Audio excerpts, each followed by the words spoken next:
Assalamu alaikum wa rahmatullahi wa barakatuh. To build a nation, to build an ummah, not necessarily you have to be the one who do it physically, or your name will be the one that is well known. Sometimes, and in many of the instances and times, it's actually through your action, helping somebody else, the result will be the same. Meaning, people don't know you. People don't recognize you. But you were an integral part of the success that someone else achieved. And in the sight of Allah subhanahu wa ta'ala, you will get the same reward. This actually applies to a couple of the women in history. One of them is actually the mother of Imam Syafi'i. So who's Imam Syafi'i? Famous scholar of Islam and one of the founders of the fourth school of thoughts of fiqh. And he made a special contribution to the development of a new science in fiqh, which is usul al-fiqh, principles of fiqh. He was also a great scholar of knowledge, of poetry, and of lineage. So you wonder, and you always ask when you see a successful man, who was behind it? His hard work, his intelligence, maybe someone else helped? In case of Imam Syafi'i, the same case with Imam al-Bukhari was actually his mother. He actually grew up as an orphan, and his mother, Fatima bint Abdullah Azadiyya, she was actually from Gaza.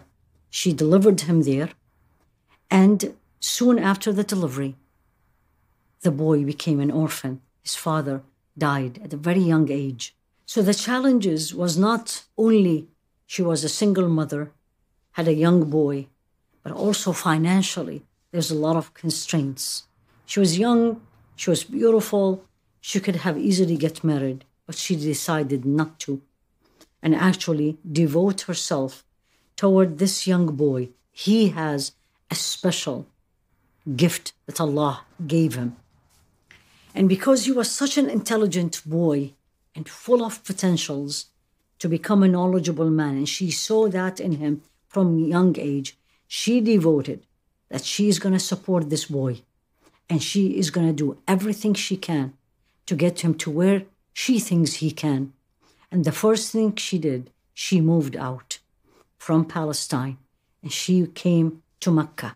Why is that? Because Mecca was the place where all the famous scholars lived there, and she wanted him to learn from the source.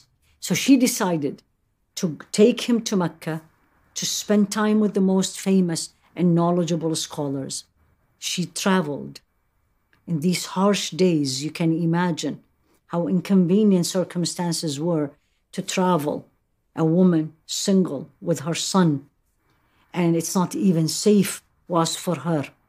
But she did that because she believed in the cause, and she believed that this son will need that support, and she believed that Islamic education and make him a scholar is something very dear to her, important and needed.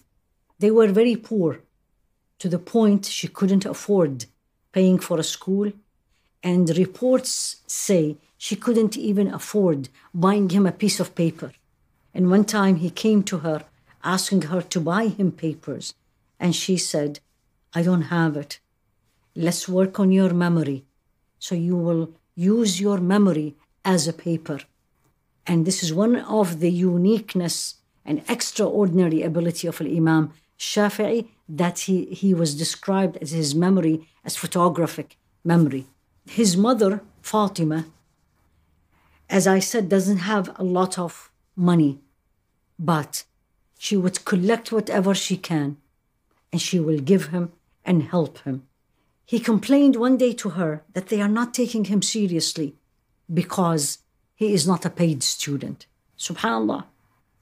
So she advised him, look at the support a mother, and look at the impact a mother can do to a son. And she told him, you can do it.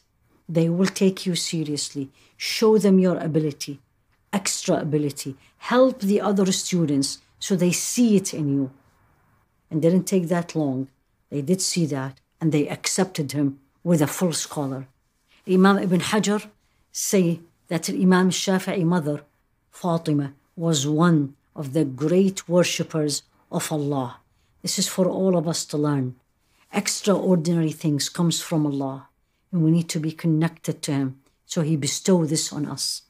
Imam ibn Hajar keeps saying she was the central role in Imam Shafi'i's life as he grew up without his father. Her beautiful character affected him to be respectful to the female scholars, and he had female teachers, and he taught female students.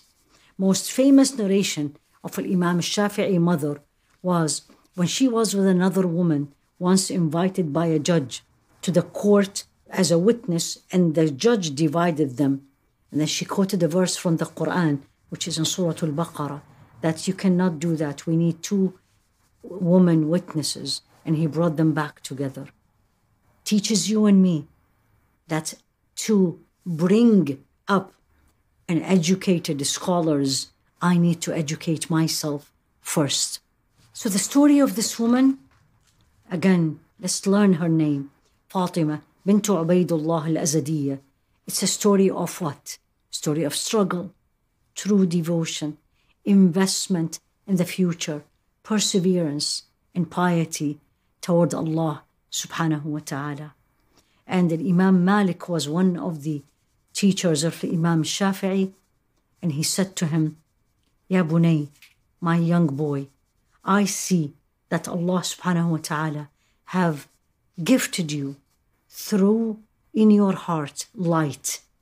Don't extinguish this light with the darknesses of sins. The support of his mother, so the support of his teachers ended up in the famous Imam Shafi'i we all know now.